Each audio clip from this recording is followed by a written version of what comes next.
Well, Sony have somehow dropped a State of Play announcement on us out of nowhere. There's definitely nothing going on in gaming related news that would have implied we were getting one anyway.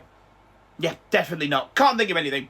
But here are some of my predictions I think we're going to see across the State of Play. Now, I've spoken in another place where I'd expect to see across the whole of Summer Game Fest, but this is just for the State of Play. Now, I would start by saying an easy bet. Insomniac are going to show off the Wolverine game. I think it's supposed to be due out in 2026.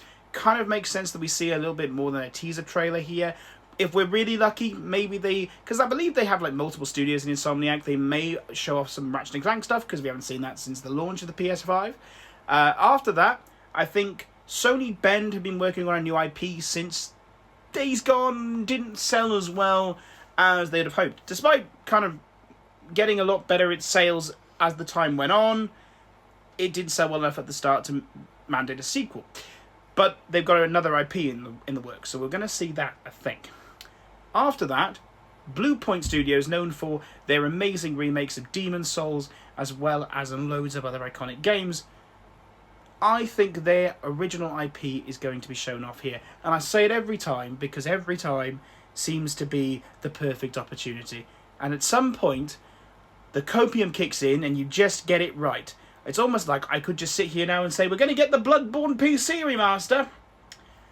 Or I could just go and ingest copium. Neither of those things are necessarily unrelated. Now, I also expect us to see something from Corey Balrog. Now, he is the creative director at Sony Santa Monica Studios. He also directed the reboot of God of War. He only produced the sequel, though, because he wanted to work on something else. I wonder if he was working on that in tandem, and the studios are trying a 2-game at a time approach. And if that is true, I'd expect us to see something about that potentially now. It's been almost 3 years since the launch of God of War Ragnarok, so it's a good time period for them if they were already working on something.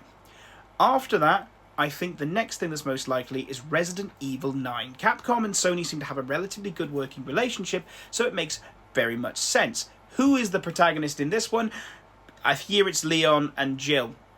Leon, they're the best protagonists. Also Claire. Claire's the best Redfield. You could argue me about this, but Chris is the worst of them all. Fact.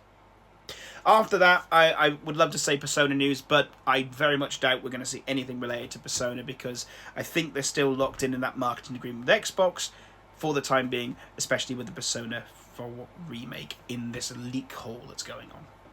But yeah, that's what I think. Let me know what you guys expect to see.